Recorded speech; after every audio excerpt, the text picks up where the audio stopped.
We begin with dramatic new images of the hostages released by Hamas. These images were put out a short time ago. They show Hamas fighters with their faces covered delivering Israeli hostages to the Red Cross.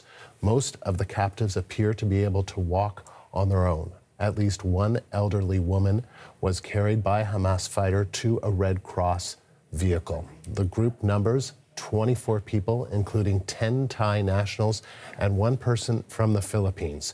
13 Israeli women and children were among the freed. Israel says it has released 39 Palestinians held in its jails. That includes 24 women and 15 teenagers. Some were convicted by Israel of attempted murder for attacks on Israeli forces. Some were jailed for offenses such as throwing stones. This was the scene outside an Israeli military prison near Ramallah. 33 of the 39 were freed in the West Bank and transferred to the Red Cross. The remaining 6 were being freed from a Jerusalem facility. Journalist Iris Mackler is following developments. She joins us live now from Tel Aviv. So, Iris, what do we know about the Israeli hostages in terms of where they are now and where they're going? They're on their way to hospital, and that's a precautionary measure, and also because they've spent so long, 7 weeks, 49 days, you know, most of it below ground, if the Israeli suppositions are correct. So they are to be treated and then they will meet their families, and then they will be able to, I guess, if they're well enough, resume life or start the new life, because as you know, there's 3 sets of families amongst them. So 4 small children, the youngest very small, 2 or 3 years old. There are older women, one of whom, by the way, Andrew, was reported by Islamic Jihad, who said they were holding her and also said she died in an Israeli airstrike. And I think that just gives you a feeling for how much these hostages are seen as bargaining chips and part of a psyops, a psychological game that Hamas can play with Israel, you know, part of the war, definitely. And so they will now be taken into care. It's interesting, I heard an interview with and then spoke myself to someone who'd been a child hostage at Entebbe. You remember that 1970 dramatic rescue of a plane in Uganda? And he said he's never been the same since, you know, and he wasn't held for so long. So there's lots of recovery work ahead.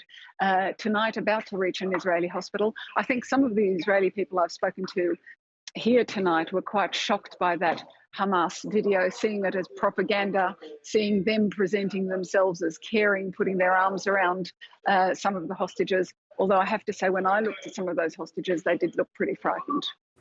Yeah, I mean, and we just want to let our viewers know that that's what they're looking at. This is from Hamas's militant wing. We are showing the images that they have provided, but of course it was on October 7th. People will remember that these people and the hostages released today, ranging in age from 2 to 85, they were taken hostage. 1,200 people were killed on that day, on October 7th, and now 13 have been released. 13 Israelis have been released. Now, almost half of the hostages being released today, though, are Thai, part of a separate deal. What can you tell us about them? Yes, you know, there's been, because they're Thai nationals, some of them were here working. In fact, one of them was working as a carer. They were all working. I thought all of them were farm workers, but then one of the people from kibbutz near Oz, where many of these rescued Israelis are from, he was there working as a carer for their father. And they said they greeted his release with great joy and they hope he can be reunited with his family. Their father has been killed and this carer was taken hostage, and today he's been released. So they are workers, most of them agricultural workers, some of them carers, and it was separately negotiated. Originally, there was talk of the Thai government and Iran being involved, but in the end, it seems, from what we've heard, Egypt is taking credit and saying they were the ones who were responsible for this deal. It was a separate track of negotiation altogether, and I have to say, because I didn't expect it, and I know many people here were shocked also, it was a great joy to see an extra 11 people freed today that no one expected to see freed. And what do we know about the Palestinian detainees that were held in Israel who are returning to the West Bank?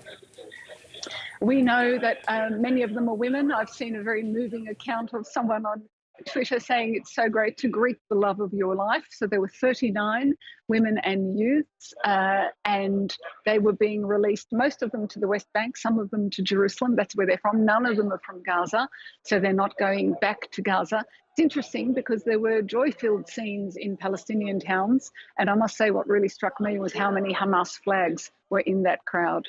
So, you know, if the aim of all of this was the destruction of Hamas, I'm not sure that that's working as an idea. It might work as a destruction of infrastructure.